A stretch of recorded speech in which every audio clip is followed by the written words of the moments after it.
to Hunters and Unicorns, the Sales Leaders Playbook. I'm Simon Kutis and I'm joined by my co-host, Ollie Kune. Hey everyone. And it's an absolute pleasure to be joined today by Graham Moreno. Graham, welcome to the show. Yeah, thank you guys for having me. Welcome to the show, Graham. Absolute pleasure and delight to have you on today. Really looking forward to this one. Yeah, thanks guys. I'm excited to chat. Hopefully it's useful for everyone. Absolutely. By way of an introduction, you're currently RVP Central, Southeast and LatAm at Grafana Labs. It's an incredible trajectory at Grafana Labs, and we are obviously going to spend quite a lot of time talking about the journey from 30 to 1,000 in 3.5 years. But just going back a little bit, because obviously, you know, a lot of this, a considerable amount of your success does come from you really interpreting a lot of your understanding of the playbook, and your first exposure of that was obviously a few years ago now back at MongoDB. So just tell us a little bit about, you know, your first exposure, your first experience to the playbook. Yeah, I mean, I think, so I got to Mongo in 2016.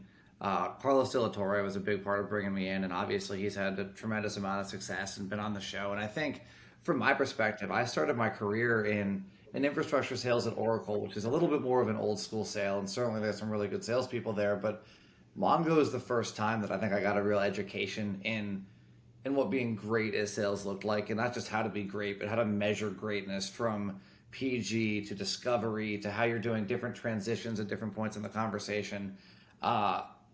And I remember being overwhelmed and intimidated. I think within a couple of weeks, I went to QBRs, and at the time, we were small enough that everyone did leadership QBRs together, and it was just extraordinary to see a lot of people who are now either like in VC, like Liam Mulcahy or Sean Andrew, who's the CRO of Heap, or like all of these people who were just so talented in a room talking about their business with this incredible understanding, not just of what was happening and what was going to happen, but the different knobs to tweak. And I think very early on at Mongo, I realized that I had an opportunity to, if I leaned into it, 10x how good I was at selling. And I think certainly just the amount of rigor that their enablement program has, like Jeremy Powers, who's now leading sales himself at Gretel, was our head of enablement at the time and just put together a phenomenal program. And I really do think both in terms of the playbooks, so MedPick, command of the message, working with force management, but also just in general, seeing how the pieces were put together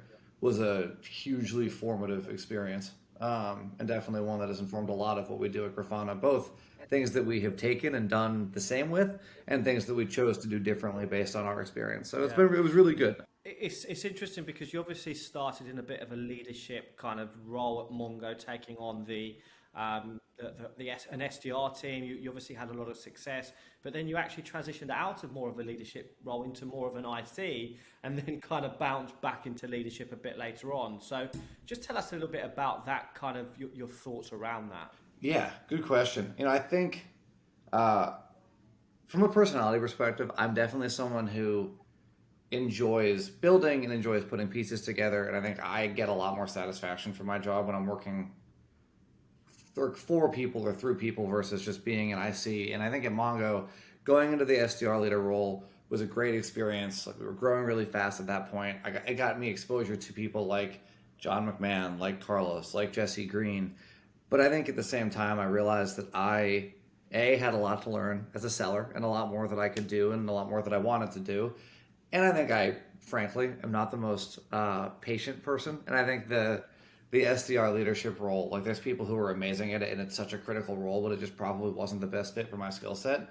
So then got back into being an IC role. And again, I know you've had Sahir and Dave and all these people on to talk about it, but that was as Mongo was spinning up Atlas, which has become this huge revenue monster for them. And I think it was really fun to get to be part of the first 2 years of selling that, and just seeing that evolve. And again, I think teaching sales development is great because it forces you to be very prescriptive about like pipeline generation and discovery and the pieces of the playbook that go into early stage deal creation and validation. But then getting to go be a part of the whole cycle at Mongo for 2 years, I think in retrospect was really, really It's good. absolutely incredible journey, and obviously now on to Grafana Labs, which leads us nicely into really, the topic of, where we really wanted to focus, which is where you are now at Grafana Labs. Obviously taking it from 30 to 1,000 employees in, as little as 3.5 years is an incredible success story. So tell us a little bit about that journey, where it started and where we are today. Yeah, it's been a ride, and I think you both have heard me say this in some of our previous conversations. I wish I could be like, yeah, I knew exactly what was going to happen. No, right? Like you join a company at 30 people and you are excited and hopeful, but it's been kind of beyond my wildest dreams. And I joined Grafana largely because of the founders. Like the founders in the tech, Matt Toback is amazing, still on the team. He's our VP of culture now. And he was really early on. I knew him from a past life. And over a couple of conversations with him and with Raj Dutt, who's our CEO, came to really believe in what they were talking about and sort of the vision that they had for the space. And it felt a lot to me like Mongo in terms of great open source company, amazing community involvement, a ton of enthusiasm for the tech, and doing it in a novel way that was defensible against a lot of the big incumbents, right? Oracle, in Mongo's case, Microsoft, IBM, and then in the observability space, there's Splunk, there's Datadog, there's a lot of great companies. So feeling like there was this novel angle that had a lot of traction was really appealing. And at the time, they had almost $5 million in revenue, no salespeople, no customer success people. It was like a team of very extraordinarily talented engineers. And I just remember sitting at a bar with Raj and saying, I think there's the opportunity to do something really amazing here. And he was like, I do too, but like candidly, I'm not a sales guy. And so after a couple of months, I joined, and it's really been incredible, right? Like I think you go in, and it's funny to look back 3.5 years ago and think about the deals that we were celebrating that were now deals that would barely move the needle, and to look at the fact that there was really no process. They did have Salesforce, which was nice. But I think in the early days, there's just you're doing everything, right? You're trying to figure out what patterns are across deals. You're trying to figure out what an ICP looks like, who champions are, who coaches are, what are the blocking points that prevent deals from happening. And then kind of like scaling that through 1,000 people.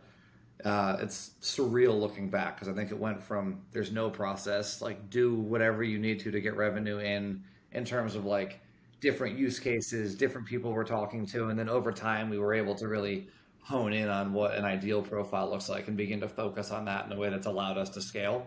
But it's almost indescribable how different the early days are. Like Chris Deignan did a really good podcast recently talking about that at Snowflake, and I thought he put it well, where early on, you're basically acting as a PM, because 100% of the feedback between the field and engineering is going from me, who, like, title aside, when you have 0 salespeople, you are effectively a salesperson. So was selling as much as I was doing anything else, but then was able to walk across the virtual office and go talk to our VP of product or one of our lead engineers, which I think was a really amazing feedback loop early on, and informed a lot of how I do discovery now, just by getting made fun of when I put my foot in my mouth, which was often.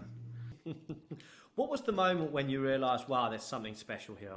I feel like I've had one of those every 6 months. I think at like the first time that I had that moment, I was talking to Raj, and this is before I worked there or anything, and I was like, hey, what's your revenue? And he was like, oh, it's around $5 million. And I was like, oh, like how many salespeople do you have? And he was like, oh, 0. And I was like, customer success people? And he was like, 0. I was like, how do you get revenue then? And he was like, oh, well, contact us forms come in, and me and Matt send an email. And I was like, 1 email? And he was like, sometimes 2, man, I don't know. And I just remember sitting there and being like, let me just walk you through this, Raj. You just told me that you have more or less $5 million in revenue, no sales, like no salespeople, no real go-to-market team, and your source of leads is contact us forms that you send an email to. And he was like, correct. And I was like, what's your renewal rate? And he was like 98%. And I was just like, yeah, I don't believe you. And he pulled up Salesforce and showed me, and I was dumbfounded, because like on top of that saying a lot about that, like how hard Matt and Raj and the rest of the team were working, it said a lot about the product and the level of enthusiasm and just like the amount of traction it had. So I think that was the first genuine like, oh man, this is amazing moment. And then there's been inflection points, right? Like the first $1 million deal was a really big moment because it was from a bank with a ton of major security. And I think that was just a really good validation event. And then when we did multiple $1 million deals in a quarter, that was a big moment. And then when we did our first $5 million TCV deal, and now we're pushing 10. And like, I think that in each of those inflection points, you have one of them and everyone is like, was that an accident? Is it going to happen again? And then once it becomes normal and like what was once something that you were reaching for becomes sort of pedestrian, I think you can kind of look at that and be like, wow, this is insane. And like we had a quarter recently where we did, I'm not going to say an exact number, but call it slightly less than 10 seven-figure deals in a quarter, which was insane because prior to that, doing one or two of those in a year would have resulted in rapturous celebrations. So I think it's like, it's hard to pick one moment, but certainly there have been a lot of inflection points. I think a lot of it too is just looking at the talent around. Like, Ollie, I know you got a kick out of this, but I do kind of wake up every day and feel like today is going to be the day that I'm found out and they realize that I'm a fraud, and I just get up and try to run as hard as I can for 10 hours or 12 hours or whatever, right? To put off the realization that I don't actually belong here. And I think as we get bigger and as the talent level that we bring in becomes so absurd, like I have probably one or two meetings a day where I'm like, what am I doing here? Like, dude, they don't have any idea that I am a dog riding a bicycle, but here we are. And I think that like in the right context, that's motivating. Like plenty of therapists and mentally healthy people would probably tell you that's not a great perspective to live life through, but it's high productivity for sure. And I think like it's cool at Grafana to wake up at 1,000 people more or less and to not only really like a lot of the people, which doesn't need to matter, but is great. Like we have an amazing group and I'm really proud of them. But to also just look around some of the people and be like, wow, you were really, really good. And like it's almost fun to just get to watch what you do. That's kind of fun. There was the other part, which I think you mentioned, which is, talking about Jay and this, founder-led sales, and then really taking that into, simplification. Tell us about that journey of how you take a founder-led sales process and then turn that into a sales process that anybody can learn and simplifying it. That's a really good question. I'll tell you when I have the answer fully baked out. I think, I think it's the power of like what makes Grafana amazing from a user perspective is for like truly you can do almost anything with it. And I think like Raj is awesome. And when he talks about Grafana, it's hard not to want to give us money. But then that goes for VCs clearly. It goes for customers. But I think with just the level of understanding and knowledge he has, you like early on, I would just sort of sit there and watch him and Matt Toback and like Tom Wilkie, and most of these folks are technical leaders, right? But who are really passionate and who in some cases have pretty big platforms at places like KubeCon or different events around the industry. And even though I certainly can't talk as technically as them, you could pull out common themes, right? And like things that would really resonate with people. And so if someone is leaning into this idea of being able to consistently project costs and not have to pick and choose data that you're collecting based on how it's charged for, or if someone is leaning into the impact on troubleshooting time, that being able to look at everything in a single panel versus tabs is like being able to go and say, hey, like I saw that people perked up when you said that, why or how, or why does that matter?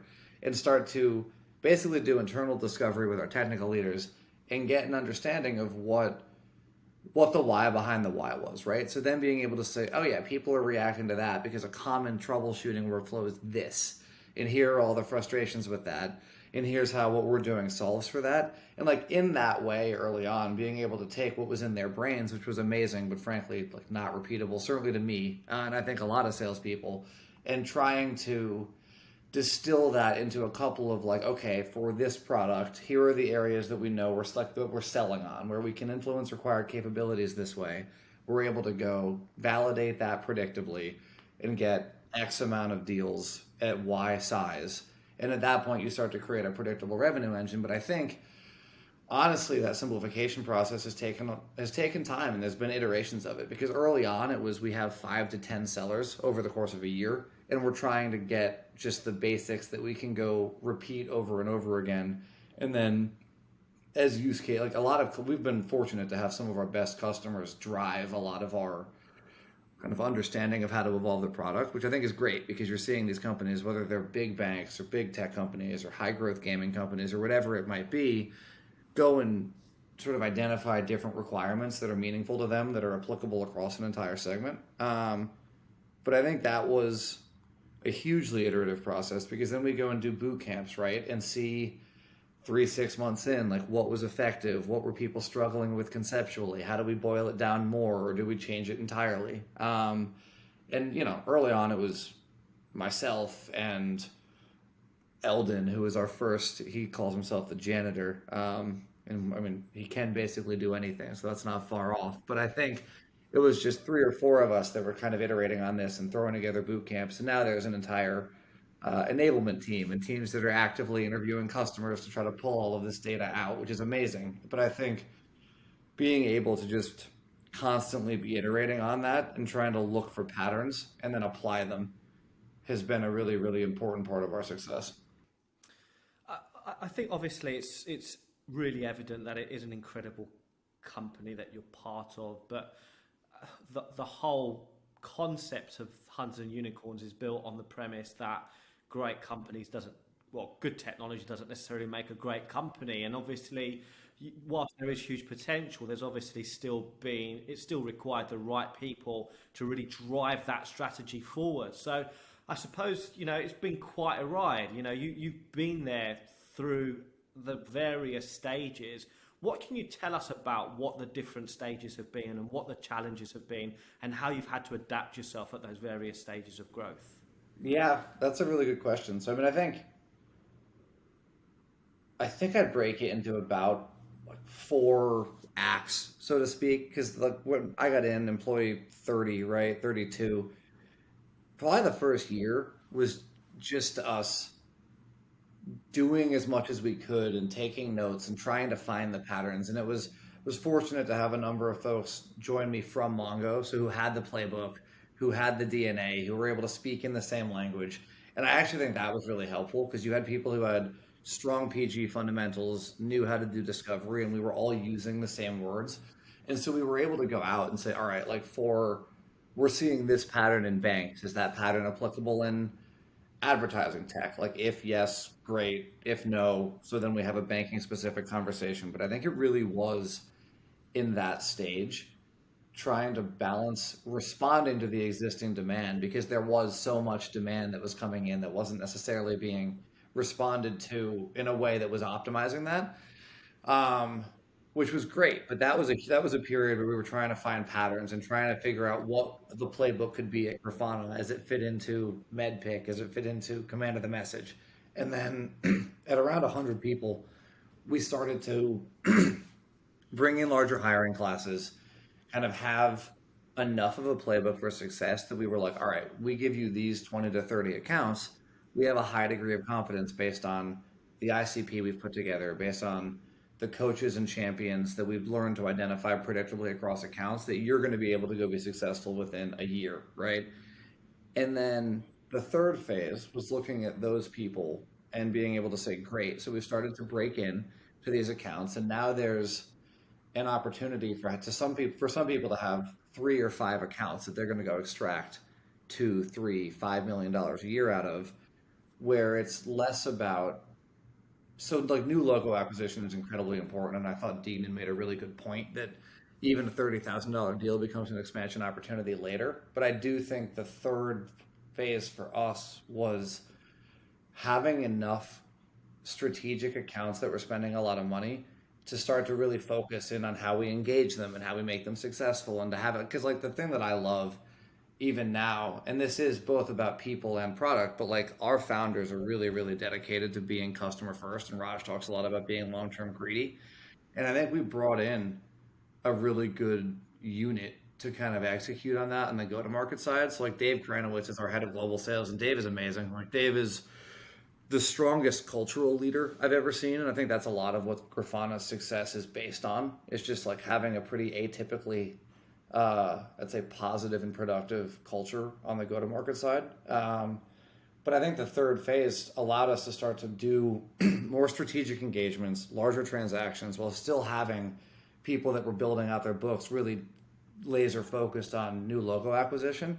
And so I think it went from the like acting as a PM, figuring out any pattern, to we have a pattern, now we're going to try to scale it until it breaks, to now we have an opportunity to go be strategic in some areas while focusing on new logo acquisition, particularly with newer reps.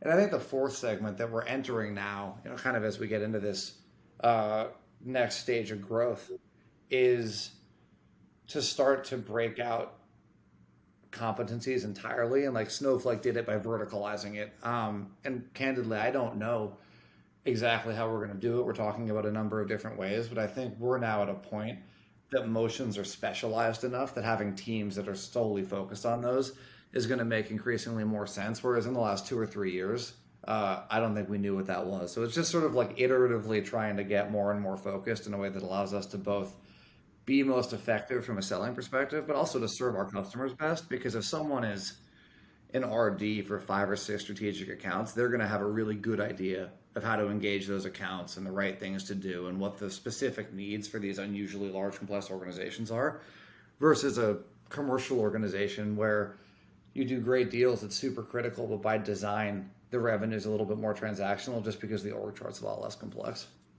It's such a great insight, Graham. Thanks ever so much for sharing that. There's something I just want to go back to, which is obviously talking about the culture and being able to protect a culture at such a high velocity. How do you go from 30 to 1,000 and protect the culture of an organization? Like dumb luck's probably not the answer you're looking for. I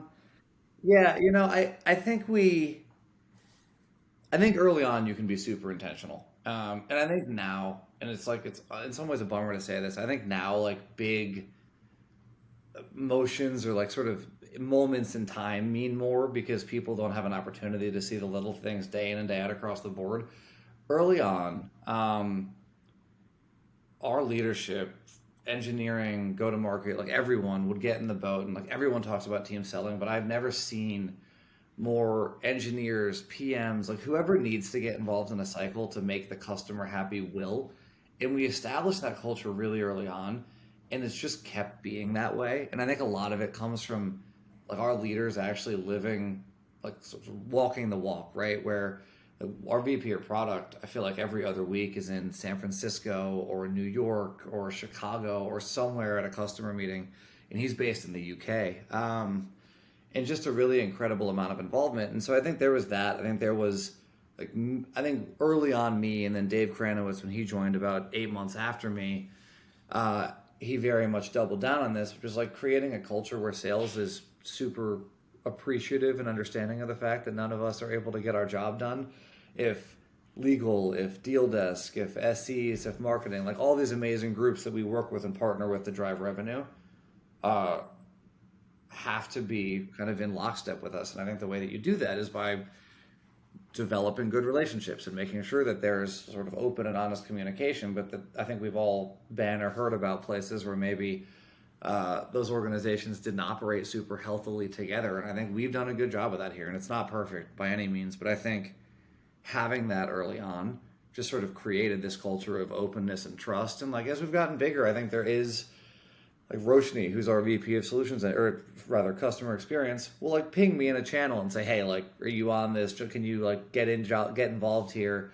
And it's just great to have that. And I think at around 100 people kind of talking in terms of the acts, culture takes off. And like, no matter how much you talk about it, it sort of takes a mind of its own. And I think we were fortunate to bring in people like Dave, people like Roshni early on who do walk and have always walked the walk in a way that makes it really easy for people to look up the line of leadership and just follow that behavior.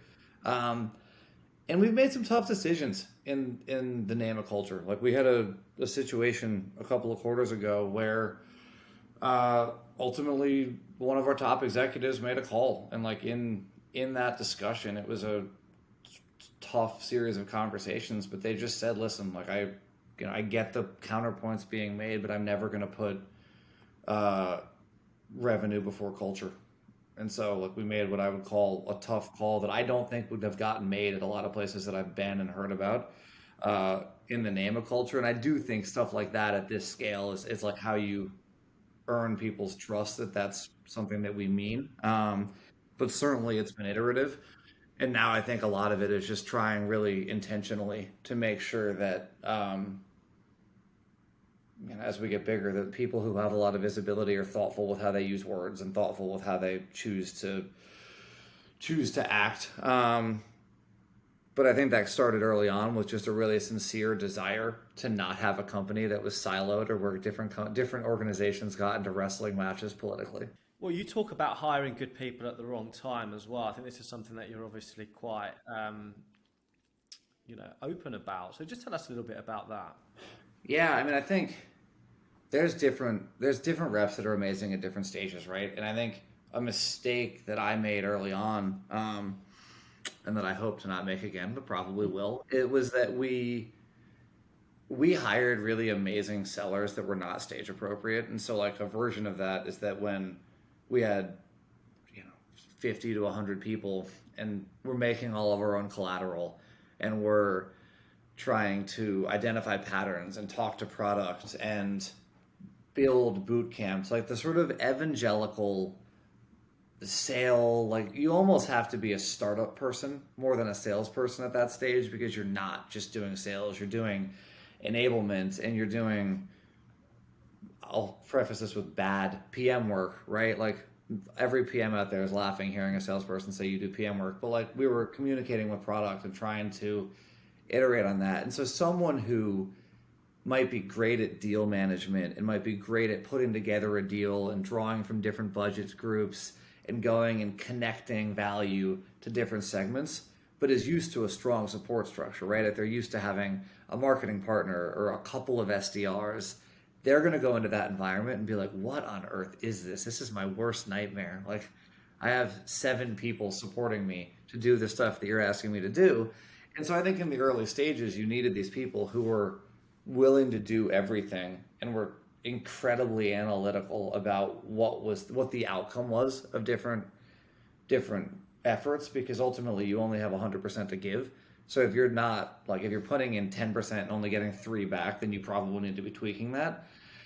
And then I think at the second stage, we needed people who were, and we will always need these people, but like PG is so important. And there's a huge difference between doing PG as if it's some sort of prison sentence and like loving it and leaning into it and having fun with it. And I think the more you have people that are having fun with it and that genuinely like it, the easier it is for people that might not love it to get into it a little bit. And I think in that second stage, we had to heavily over-index on those people. And so again, like I think we made some mistakes where you have people as things become more structured who maybe like the unstructured piece and who love putting it together, but don't necessarily enjoy it once it's more structured. And like, so some of those folks naturally cycle out. I think the people who are PG animals, who are willing to evolve how they sell and who are open to learning, like if you're great at PG and you love landing new logos, that can sort of make you a little bit transactional. But I think there's a lot of really good sellers who can do both, who are comfortable hunting and breaking into a territory, but then ultimately know how to get into different groups and have different conversations relative to what's going to be valuable and ultimately run a strategic book. But I think we really went to try to find a lot of those people in the second phase. And now in the third phase, we're just getting to the point, and like these are some of my favorite reps to talk to. And like I think Mongo has a ton of them who I really, really respect. But where we're looking for people who can go extract 10, 15, $20 million out of an account.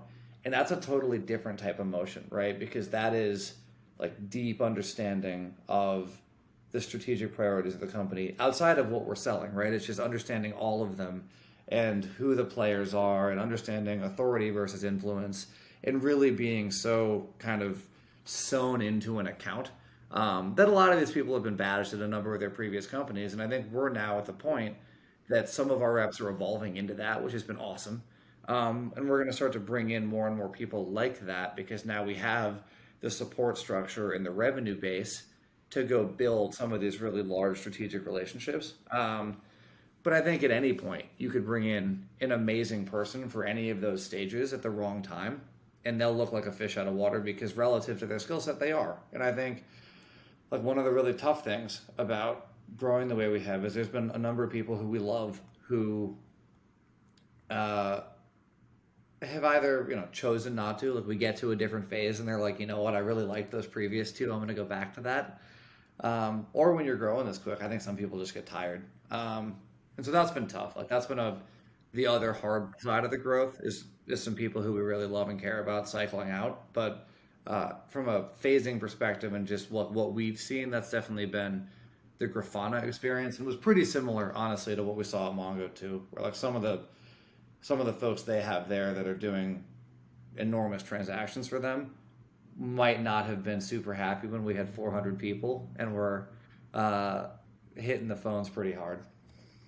So obviously, you've been with the organisation now for almost since 30 employees. Obviously, quite early on. How have you had to change yourself, and what challenges have you experienced personally, and what have you learned from them? I mean, I'm totally just going to steal Deaton's talk track because I thought it was really good. I think some of it is that I am constantly back to the constant fear that I'm going to get found out for being a fraud. I think that's part of it. I think being really willing to I love feedback. I think feedback from people who I'm fortunate to have been at companies like Mongo and Grafana have been companies full of people much better than me and who know a lot more than me and who I have a lot to learn from. And I think I just try really hard to be a sponge. And so on a personal or like a professional level, taking feedback, not holding on too tight to assumptions. I think learning how to have productive disagreements, like certainly when I was, I'll say younger, but I think it probably had as much to do with just experience and maturity. Like I have learned to communicate a lot more effectively in my time at Grafana because as we've gotten bigger, it is so important that you're bringing teams with you, or that even if you disagree, you're able to do it in a way that is opening up a productive conversation. And I don't think I was always awesome at that early on. And I think that's something that through a number of people who've been sort of generous enough to be really honest with me, I've had an opportunity to evolve that. Because I think if you look at the most effective selling teams at Mongo and certainly at Grafana, it's the teams where customer success and pro serve and engineering and solutions engineers and marketing are all on board and working together, and there's a really good environment that allows them to put the best possible product forward, both in terms of how we're managing accounts and how we're engaging with them, but also just in terms of how we're sharing knowledge and what we're able to bring to the table to our customers as a result. And so I'd say a big piece of it has just been constantly being willing to reevaluate what we're doing, how we're doing it, is it working, what do we need to get to the next phase, the next category of deal. And then I think a lot of it too has just been we've been really fortunate to have leaders who were able to scale with the business. Like Dave Kranowitz has been here for coming up on 3 years. Roshni, Doug Hanna, who's our COO, has been here for coming up on, actually I think he's about to be at 3.5 as well. And so I think having people who've been here through the whole transition, who have all evolved themselves and have all had to scale themselves, just has created a group that has, I think, a lot of empathy, but also is just pretty good at communicating and kind of both solving problems. Like we were on a call at 8 p.m. on a Friday recently because a customer had an issue, and our COO was on, our VP of product was on, our head of customer success. It was just an amazing group of people that dropped what they were doing across the world to go make sure that this customer, who's an important customer for us, was getting what they needed. And I think as we've gotten bigger, that being such a big piece of our culture has made a lot of this really easy. And we talk about, does the hunter make the unicorn or the opposite? I think Grafana, the tech is good enough that it would have been an amazing company no matter what, but I don't think we'd be where we are without the people.